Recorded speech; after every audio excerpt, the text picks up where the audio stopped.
Right there. Today, people in Chicago will get a chance to say goodbye to Reverend Jackson. It will be the beginning of a series of events that will be taking place over the next week.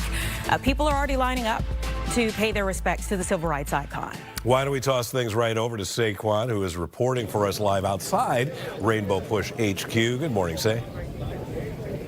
Hey, good morning to you guys. Yeah, we've been outside of a Rainbow Push here since very early this morning. In fact, this line of people who are here to pay their respects to the Reverend has grown a lot. And in fact, it's actually growing by the minute. Obviously, doors don't open up for another maybe hour or so, so they're going to be standing in line for a little bit here. But I do want to introduce you to one of the people here in line, Evelyn. I just met her this morning. Thank you so much for talking with me today.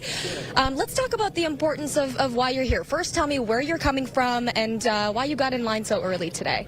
Okay, I wanted to make sure I could get in, so that's the reason I'm here early. And I'm here to celebrate, and I'm a little sad, of course, but I still want to celebrate his life because he did so many wonderful things for us. And I want to show a little bit of history to my grandchildren and great-grandchildren, to let them know that I'm showing my respect for a great man that did so much for us. Yeah. Evelyn, let's elaborate on that. You say that he has done so much for you. I think so many people in this line can resonate with that. Will you tell me a little bit more? Well, as far as him, he's been the type of man that showed equality for everyone, really. And he wanted justice for everyone. And he was just a wonderful man. Just a wonderful. He did a lot for us. I mean, he made sure the first black president made it to where he was. He was instrumental in him getting there. And so I'm so proud of that, so proud of that. And now, Evelyn, I see that you did not come empty-handed to this event today. Tell me what you got in that bag that you're holding. Some flowers for him. Yeah, some flowers. And why that gesture? I mean, you know, for anyone here, it's open to the public. People can just show up without, you know, necessarily bringing anything. Why is it that you brought that?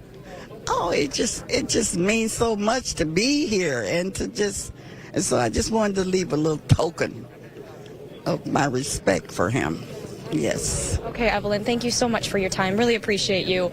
As I mentioned, you know, the doors open up to the public at 10 o'clock this morning, and I wanted to be live here specifically where this line is, just to show the crowd starting to line up. I mean, these guys are going to have to wait another hour or so before they can even get in. For the most part, the people I've chatted with this morning are saying they wanted to make sure they were in line and ready to go so that they could actually have a spot. That's kind of what Evelyn was talking about as well.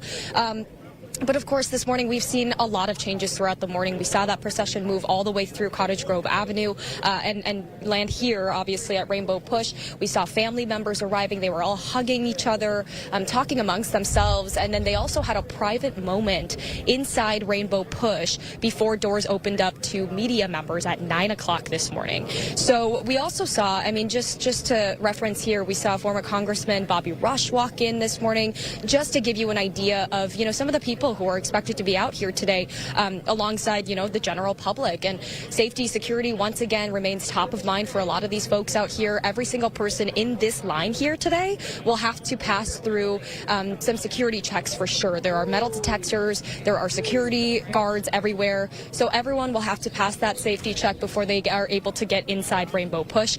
As far as right now goes, that, guys, obviously still 1 hour left until these doors really open up to the public, but these guys will be waiting here for quite some time for sure.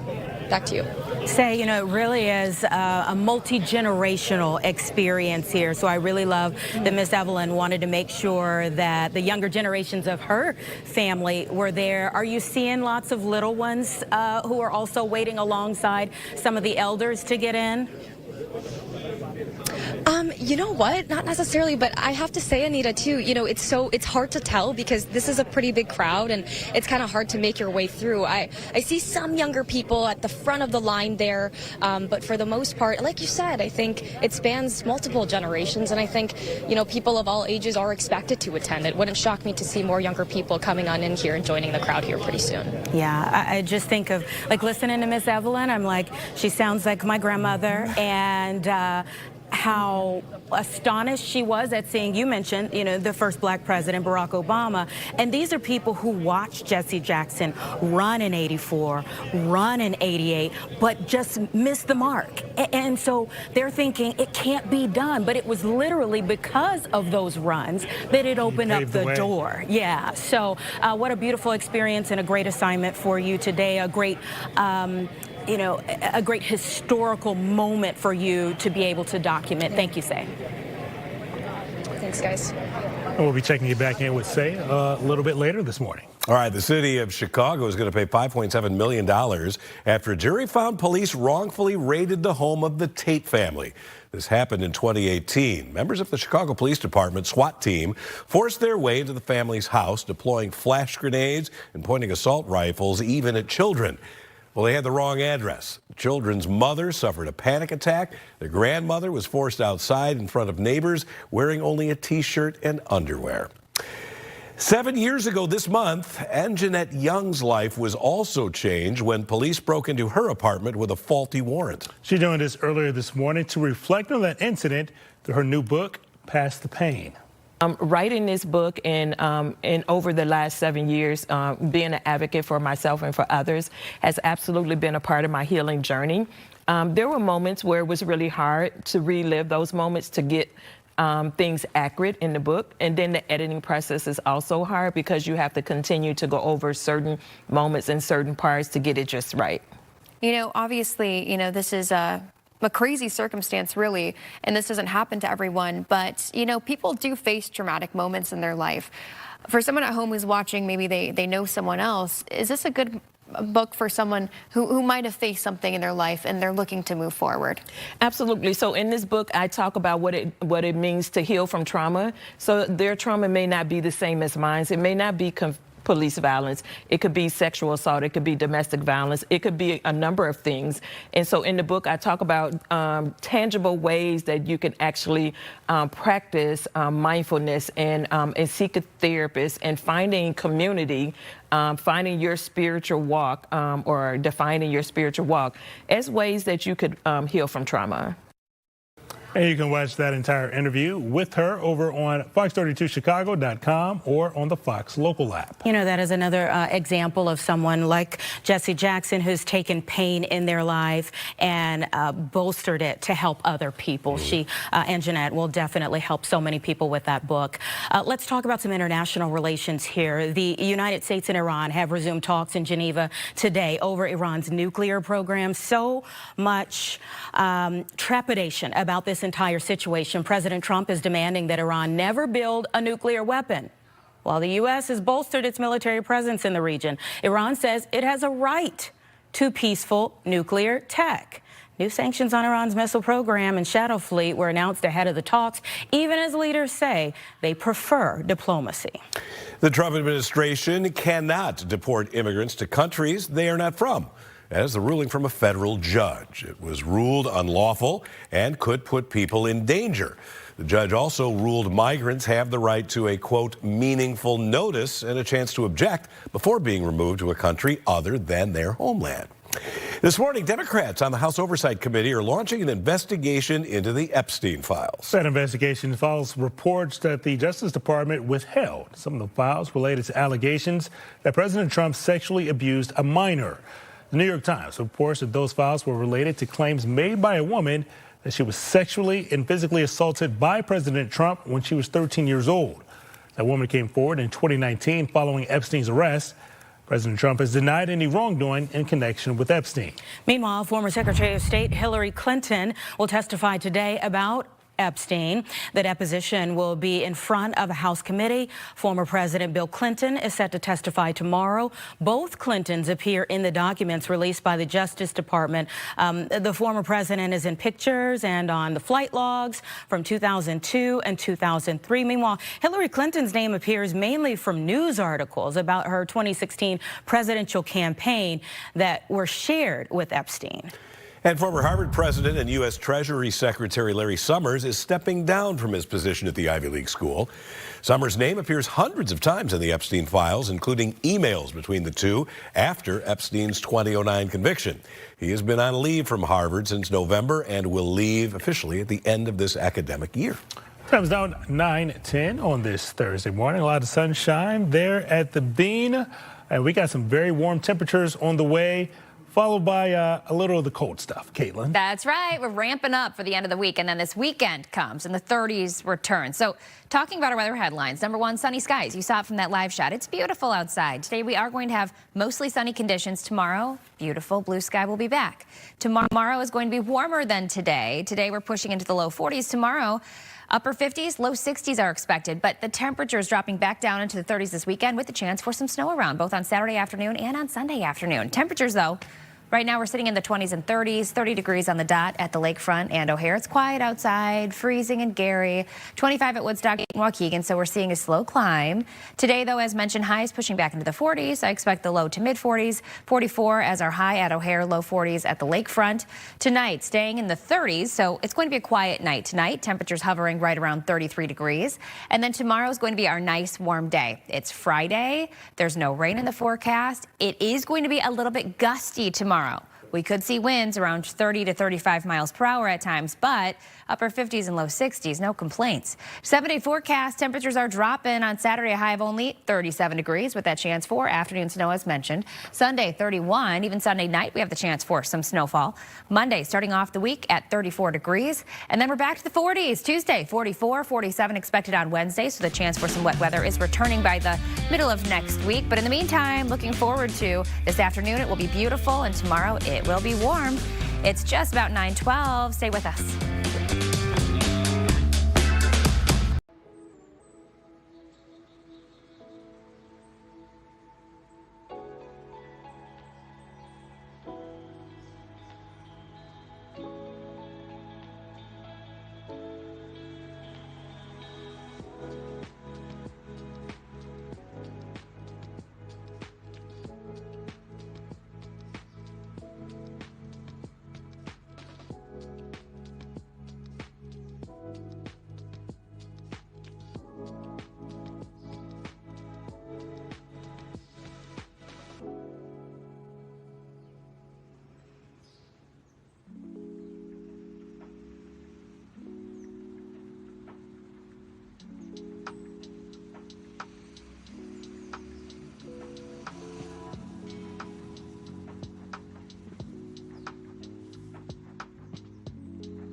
Days on Fox.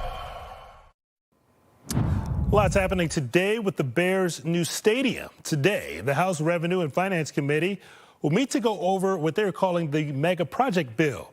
The bill will give the Bears a property tax break in Arlington Heights. Last year, Arlington Heights officials said that the Bears were willing to invest more than $2 billion to build a new stadium. The team is also requesting about $855 million in public funding for related infrastructure needs around the stadium. Meantime, the Senate in Indiana will also be voting on their bill for a new Bear Stadium. We'll be following both of those votes closely later today.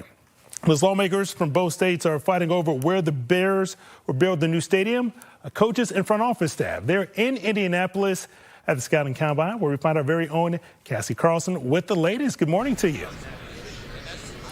Good morning, Brian. How are you back in Chicago? It's a beautiful day here in Indianapolis as now defensive backs and tight ends are speaking at the podiums, and then defensive linemen and linebackers are going to be on the field going through their drills. It's day one of that. So this is when the on-field drills start to get going for all of these prospects, and that's the exciting part when you start to see all the measurements, all the times, and then you start to piece together who is going to really, become one of the big names in this draft, especially at the defensive line position, because we know it's an area of need for the Chicago Bears. And when they talked about how this draft aligns, I feel like it's deep in the edge class, and maybe that's somewhere where they're going to be leaning on going for the 25th overall pick in the first round if they hang on to that pick. But the big news yesterday was actually the fact that they are giving Tremaine Edmunds, their linebacker, permission to seek a trade. And this really doesn't come as any surprise for the Bears because of the cap constraints that they are dealing with this offseason. Really the first time since Ryan Poles has been general manager where he doesn't have a lot of cap space to deal with heading into free agency. So they need to unload some of those big contracts. And by Tremaine Edmunds either being traded or being released at the start of the new league year in just a couple weeks, that will free up $15 million in cap space for the Bears, and that will allow them to address some more needs. And so I think this is Ryan Poles doing right by Tremaine Edmunds, saying, hey, this is the direction we're headed. We're going to see if you can find a trade. And also for the Bears in return, see if they can get some value for the linebacker who played really well in the first half of the season this past year and probably played his best football in Chicago this year. But just the way the contracts shake out, it's the business side of football where they know they have to make some tough decisions in order to rebuild a roster and add to some positions of need then in order to get back to the playoffs next year. Because we have heard so many times both Ryan Poles, Ben Johnson say that everything they did last year is now in the past. They are starting from ground zero, and so they need to make some tough decisions here in the next couple of weeks. Hey, Cassie, you were at the NFL Combine just a year ago. In your opinion, and from who you've been talking to at the Combine, how would you say the perception of the Bears has changed around the league compared to just this time a year ago? Yeah, well, a year ago, Ben Johnson was still the hottest name in the biggest storyline here in Chicago because he was the first-time head coach who was taking over the Bears, the charter franchise. So there's obviously going to be excitement when that happens. And mind you, the NFL loves when the Bears are good because it's good for business, and it is one of the most beloved franchises in the entire NFL. And so I would say the perception is just the fact that they were able to make it to the playoffs, go from worst to first, and now it's back to how they can get back there. And everyone's excited to see the steps that Caleb Williams made last year, and now the excitement of what they believe he can do in his second year in Ben Johnson's system. A lot of times we talk about Caleb Williams learning Ben Johnson's offense, one that we have known to be very complex, and everyone knew that he wasn't going to master it in his first season. And we saw all those 7 fourth-quarter comebacks that were so impressive, and now it's about how you can build on that and hopefully put teams away a little bit earlier in games so you're not living in that do or die in the 2-minute drill, despite Caleb Williams saying that's when he feels most comfortable. And so still a lot of buzz about Ben Johnson, still a lot of buzz about Caleb Williams.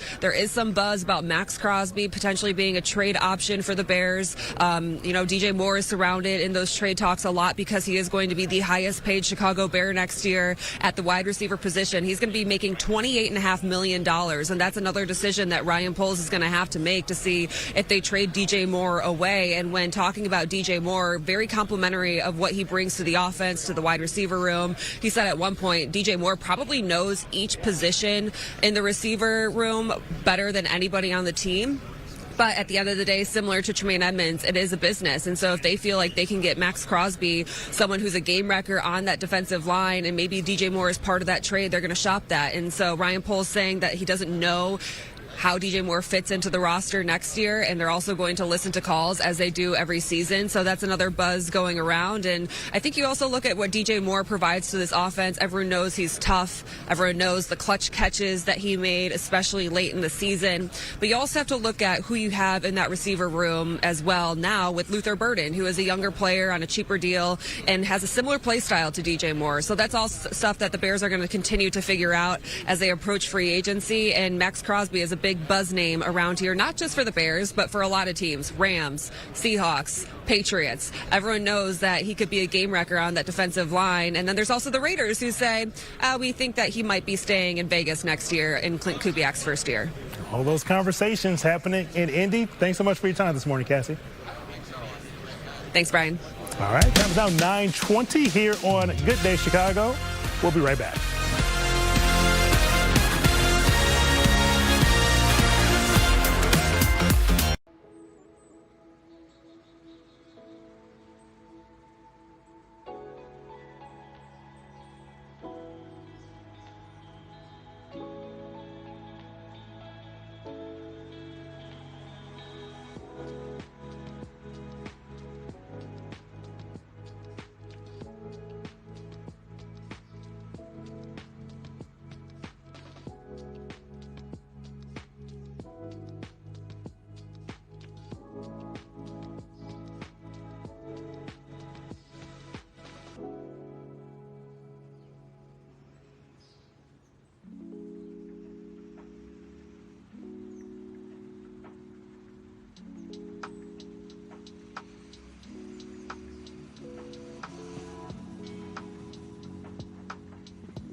Oh my gosh. Look. There you go. It is Thursday. Oh my God, choked up. Oh, sorry about that. Paws Chicago is back with us this morning. I'm going to be okay. They're talking about their upcoming. Oh my God, I'm sorry. No, I'm good. I'm good. They're back, Paws, to talk about their upcoming adoption event. I'm sorry, Tuba was cracking me up there. Paws volunteer Amanda Ford has a handful this morning with the details. Introduce us to Tuba. Of course. You know, I could do an introduction, but I think Tuba can do his own advertising and marketing. Look at this thing. Gosh. So Tuba's about 3 months old, believe it or not. These big old paws are only 3 months. He's actually a litter mate of a pup that we had on a few weeks ago that has found a home. Okay. So we're going to keep the streak going. Hi. He is happy and healthy and ready to find his home. He joined Paws, and he had an upper respiratory infection, so we got him all fixed up, and now he's ready to find a family. I know it's going to be beautiful weather this weekend, so maybe this would be a good... Well, the weekend is not going to be. Tomorrow's going to be fantastic. There we go. Tomorrow is going to be good, but over the weekend he's going to want to play in the snow. So you got to take him today. Yes. Yeah. Do we have any idea what breed Tuba? It'll be to be continued. Yes, okay. But cute, mixed breed that's full of energy and healthy and ready to find a home. And just looking at the paw size here, picking up on your guys, this is not going to be a 20-pound apartment dog, I don't think. But he is. I wish viewers could feel how soft he is, because he is just like a real life stuffed animal. Really? He's so cute. Yes. So. And you're getting extra pay today for handling him, Amanda. Amanda Ford here. Job, it's a tough job. You guys at Paws have got an upcoming adoption event. We do. Us about, you always have I was something going to say, going on. So this one's actually really unique, though, because it's going to be puppies and plants. So we have at the Gethsemane Botanical Gardens, we are going to have pet safe, of course, plants. So people can come and they can check out. They can take one home to celebrate the event. But at while the Botanic Garden? Exactly. Oh, cool. So while they're checking out, the plants and seeing what there is to offer, you can also play with the puppies. We're going to have all different ages, all different types of dogs, but we would love to have people come out and see them. And that is when, again? I think we have this coming up this Saturday. Yes. Starting at 10 o'clock in the morning until 1 o'clock. Yes. That is fantastic. Yeah, so it's a unique thing. We got it. There's all different types of pet lovers out there. So we like to cater to, whatever their lifestyle might be. So this is a good opportunity to come meet some dogs and also check out the plants. Yeah. All right. What else have you got going on there at Pets Are Worth Saving? Of course. So we actually have another event on March 5th. But wait, there's more. There's more. Yes, but this one's going to be more of the social. So calling all of our, socialites that like to eat and drink and have their purchases go back to a good cause. Wow. We are going to have Pours for Paws, and it's going to be at Goddess and the Grocer in Bucktown. I've had the pleasure of attending. Pours for Paws? Yes. Is that orange juice and milk, or are we talking about something a little heartier? It depends on your preference. Okay. So I'm going to assume you and I have a similar preference, which is going to be an after hours, maybe adult beverage. But we do have those. It's all you can eat, all you can drink. It's so much fun. We do it semi-annually, and we have vendors and distributors that stop by, and you get to taste a whole bunch of things. So this little thing won't be there, but the proceeds and, if you need a reason to get involved, this is a great one. Tuba, our floor director, Claudia, is trying to get Tuba's attention. They always love him, though. So he is a favorite. He is a dog favorite.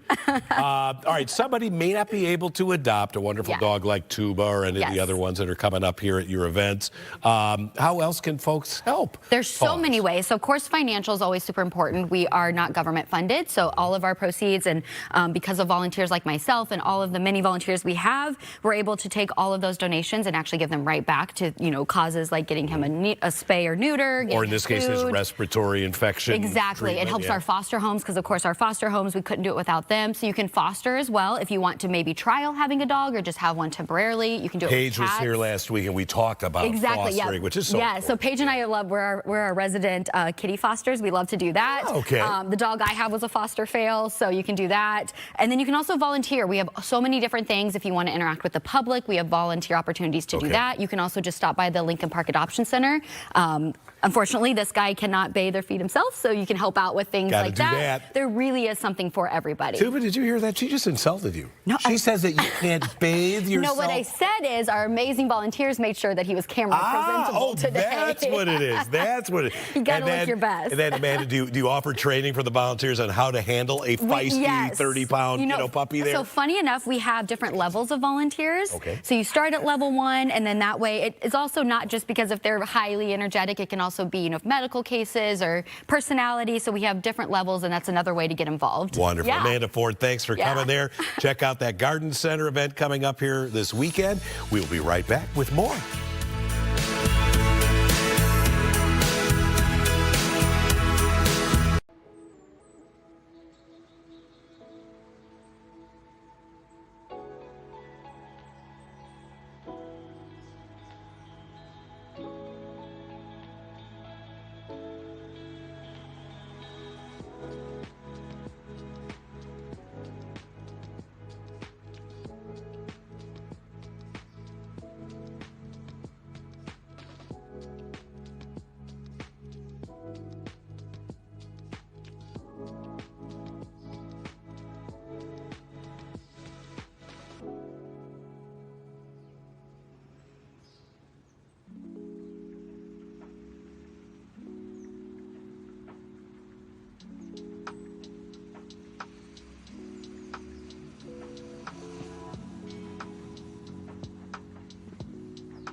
Capture Pack is responsible for the content of this ad.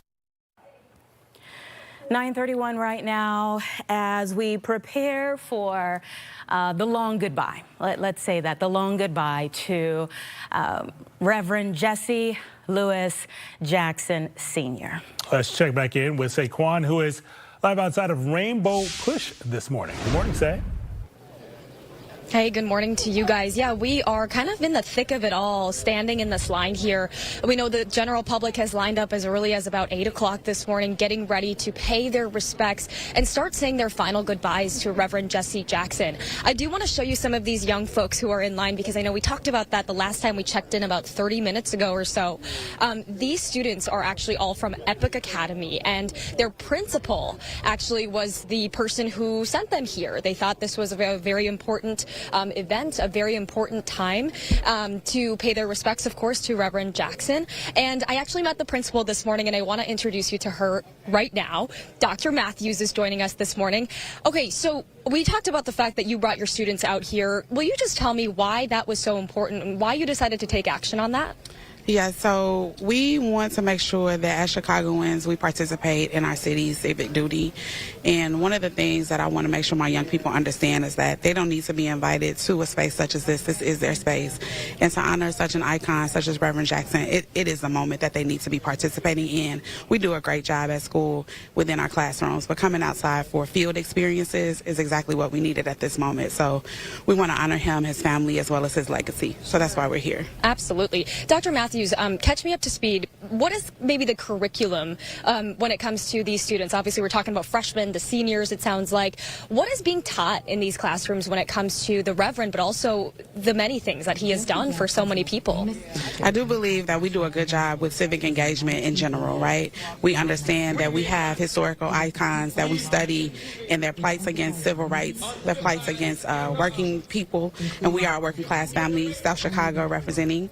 And I just want to make sure our kids know that history happens because you participate in it. I would love for them to know that they are a part of the decisions that come along in their city, and they also are, they should honor the icons that came before them to pave the way. And so we're here today. Absolutely. Awesome, Dr. Matthews. Thank you so much. Let me introduce you to some of these students that have agreed to talk to us this morning. Tell me your name. Ariana. Okay, Ariana, tell me maybe what you are hoping to, achieve after attending this event. Obviously, the doors don't open up here for a little bit, but what are you hoping is the outcome of all of this for you personally? I'm actually hoping to get more knowledge about everything and how everybody just came here to support, Jesse Jackson and his legacy. Absolutely. How about you? I'm really just here to learn about the impact and the change that he made, becoming one of the first black people to run for president, which is really important to us as black people because that changed a lot. So yeah. Thank you. Thank you guys so much. It's so incredible what you're doing. Thank you guys. Really appreciate it. Once again, let's just start taking you guys back down this line just to show how massive this line is. It has grown by the minute, you guys, since about 8 o'clock this morning. Once again, lots of young students. All of these guys here are freshmen through seniors of Epic Academy, and it is so cool to see a principal like Dr. Matthews take that sort of initiative and bring the next generation of leaders out here to remember such a historical moment. As Dr. Matthews was saying, once again, these folks will still have to wait in line for a little less than 30 minutes now as the doors will open up to the public at 10 o'clock here at Rainbow Push. Guys? Say, I'm sitting here beaming with pride. I mean, props to Dr. Matthews. To see the next generation learning. I love the fact that, this part of the journey is at Rainbow Push. Just being in that building, there's so much history. Rainbow, the Rainbow Coalition in Chicago from Harold Washington's days. Push, people united to serve humanity. The lessons that they can learn from this day go far and wide. So it really is an educational experience for them. And she said the line that really sticks with me, history doesn't happen unless you participate in it. Yeah. It's something that these kids will definitely stick with them long after their trip to Rainbow Push this morning. Say thank you for talking to them. Thank you for finding them and talking to them. It does our hearts well to see that next generation learning about an icon. Thank you. All right, time now 9:36 this morning. Checking in with Mike.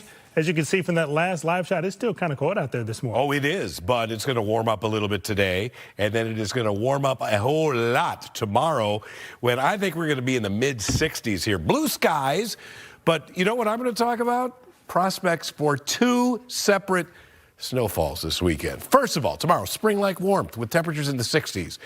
Round 1 of snow arrives early Saturday. That one, to me, still is favoring northern portions of Chicagoland. Round 2, that gets in here late Sunday. I think that one is going to favor areas south of Chicago. But all of us are likely to see some snow this weekend.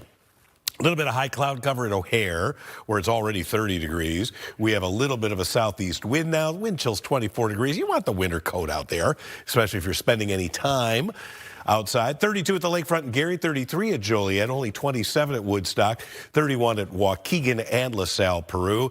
Everybody's seeing at least partly sunny skies, and that will be the case throughout the day today. I think we will see a little bit more cloud cover, maybe west and south of the city, but no big deal with that.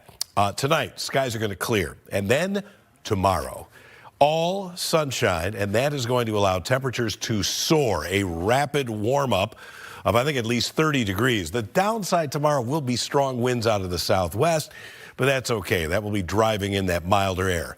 Then a cold front noticed by these, or at least alerted by, these clouds sneaking in tomorrow evening. They'll move out, but the front will be just to our south. And as a wave of low pressure moves in from the west on Saturday, we're going to get some snow. Now, our model is bringing snow area-wide. I'm kind of disagreeing with that. I believe in the snow. I just think that the heaviest snow is more likely on Saturday to be falling in, say, Lake and McHenry County than in Will and Cook County. 42 today, a beautiful day, really, with mostly to partly sunny skies, not much wind out there. Tonight, comfortably cool for this time of year with a low freezing. Then look at these temperature swings. We go from 65 tomorrow into the 30s over the weekend with 2 separate snows in the area. 35 on Monday, then it warms up. 42 on Tuesday with some rain showers around, 46 on Wednesday. And after that, I think we can be close to 60 degrees again at the end of next week, maybe into next weekend. Got a couple of lovely photos to share with you. Randy Bearden doing his thing out there with a lovely sunset over Joliet. Almost looks like maybe a little bit of virga, some of that precipitation coming out of the clouds, evaporating before it hits the ground. Beautiful. I mean, the orange there, so vibrant. And friend of the show, Mike Williams out there in Montana doing what he does, giving us a beautiful look there at a silhouetted tree up against the mountains of Montana. Gorgeous sky there as well. Pretty as a picture, Mike. Thanks for sharing that with us here. It is 9:39. We have more of Good Day coming up after this.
Okay, it's 9:41, everyone, and someone would say, sometimes I wish that raindrops would fall, but it's beautiful outside today, so we don't want those raindrops around here. You may recognize our next guest from hit movies like Waiting to Exhale or The 5 Heartbeats, as I was just quoting, or TV shows like Swarm and The Shy. And this weekend, you'll be able to watch him on stage with his band, Leon and the Peoples.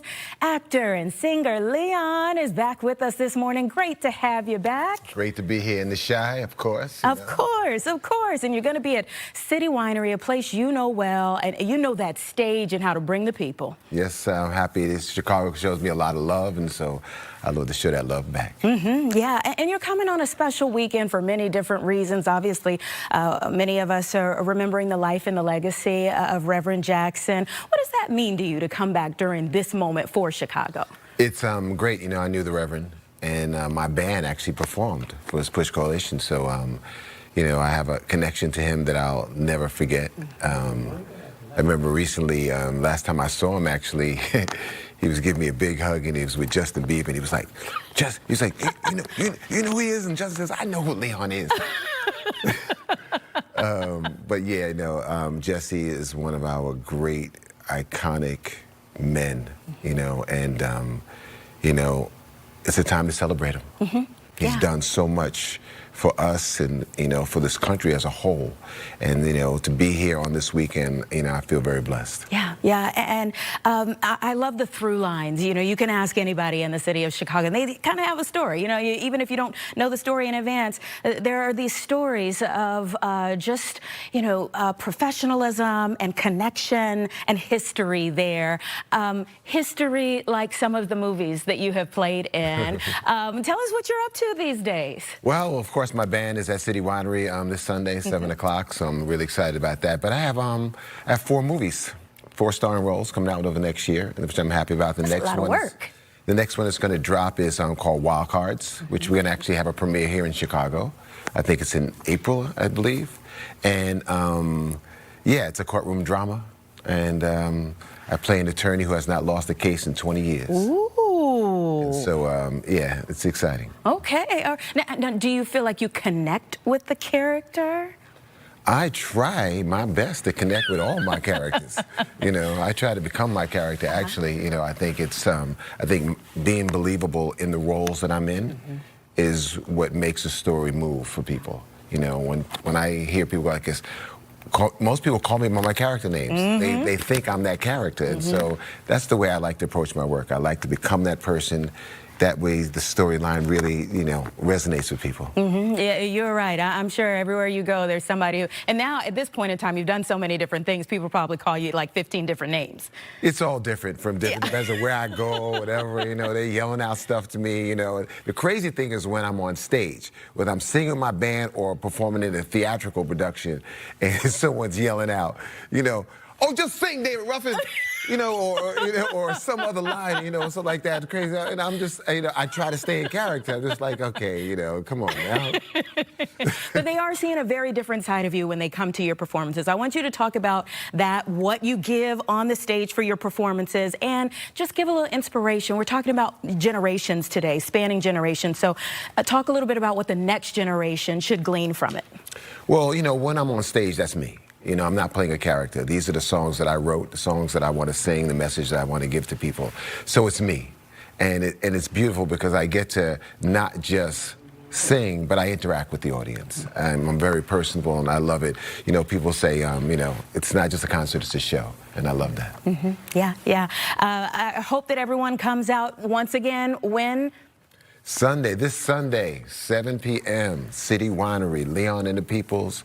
It's a blend of reggae and soul music, and it's a lot of fun. That's where we'll be, all right. Thank you so much for coming back to be with us here on the show, and we'll be looking out for that premiere that's happening here, too, later on this year. Yeah. Wild Card. Okay. All right, Leon. 9:46, everybody. We're going to take a quick break, and we'll be right back.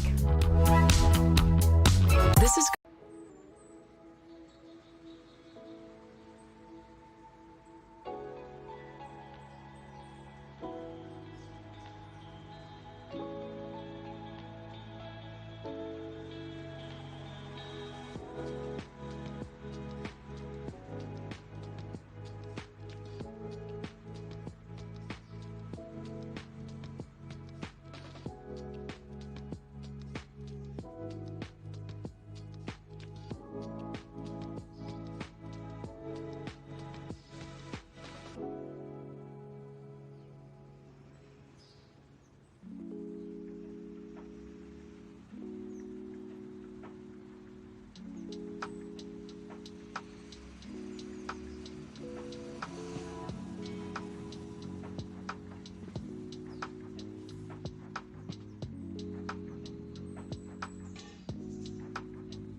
Aurora. And 9:48, and when faced with a food desert and inconvenient shopping options in the Austin neighborhood, one person tackled the issue head on and made things a little more accessible. Photojournalist Jonathan Young introduces us to the creator of 40 Acres Fresh Market.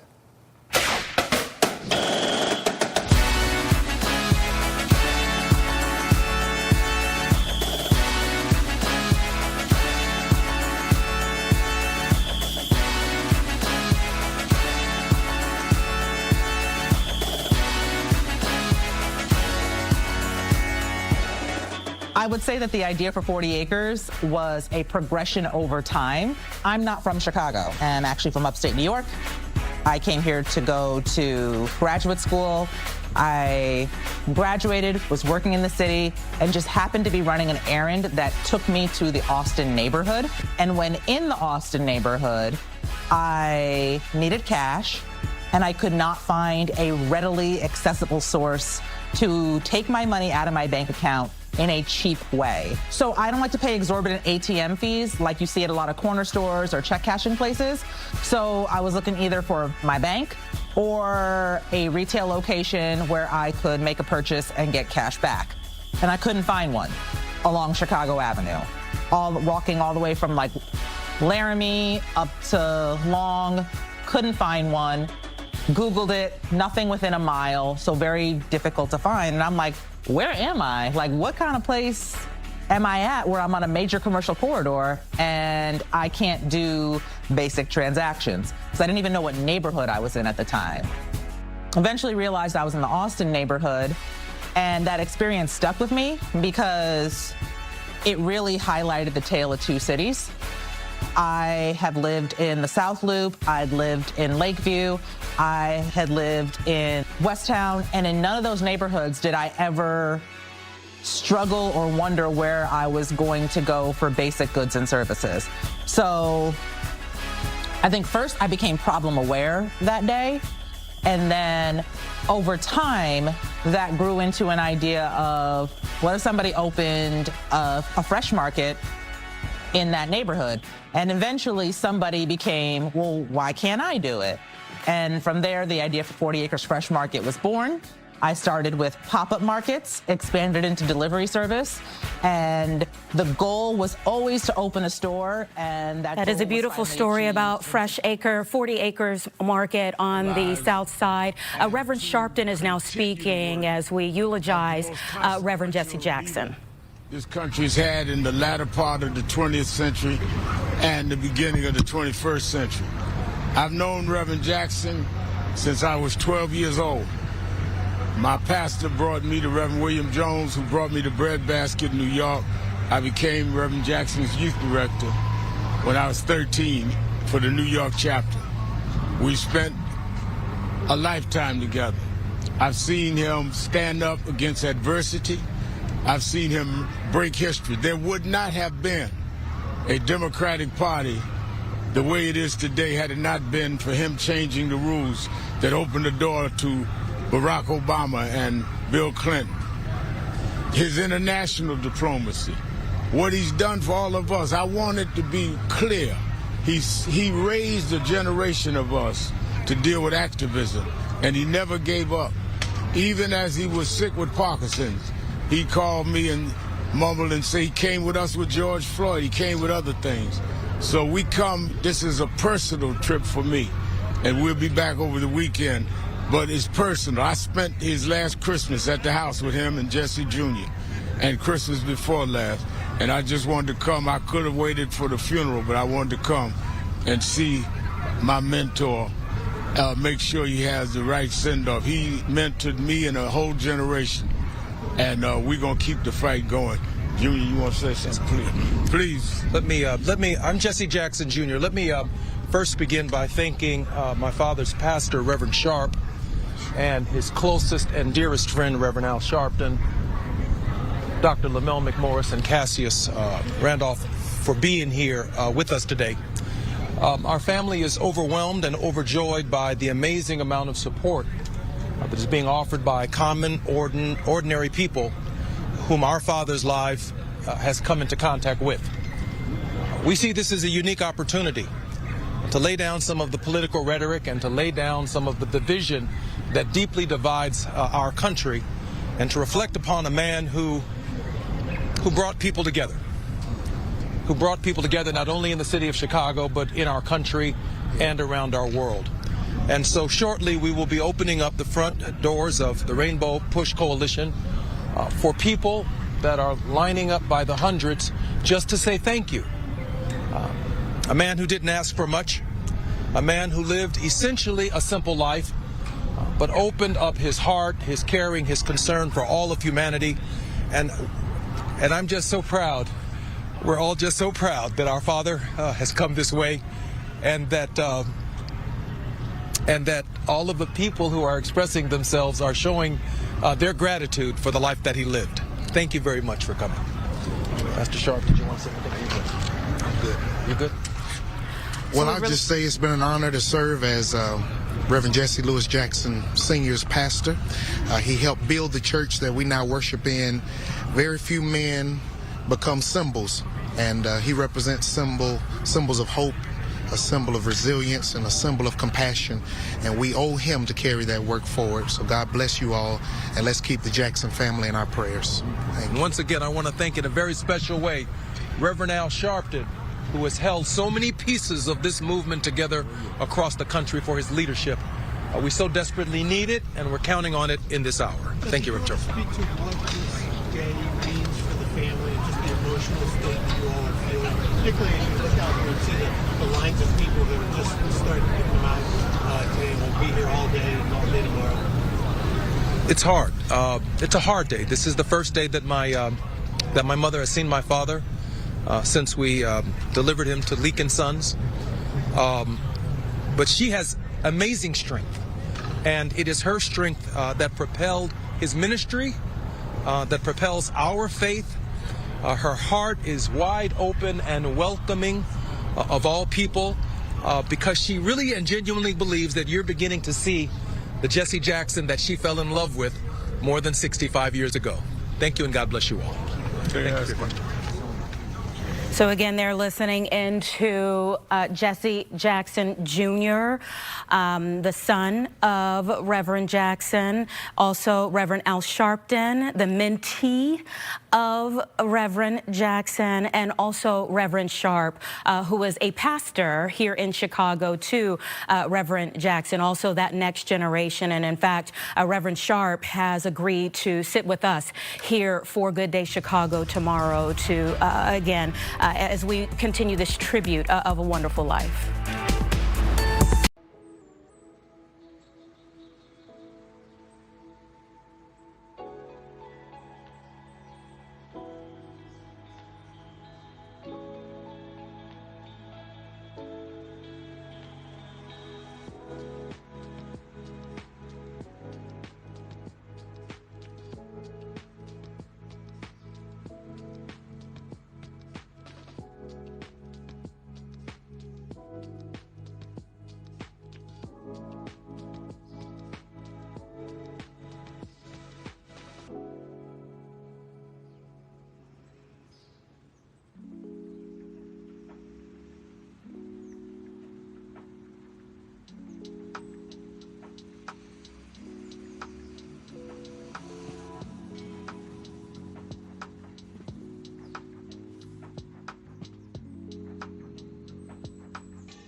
9:59.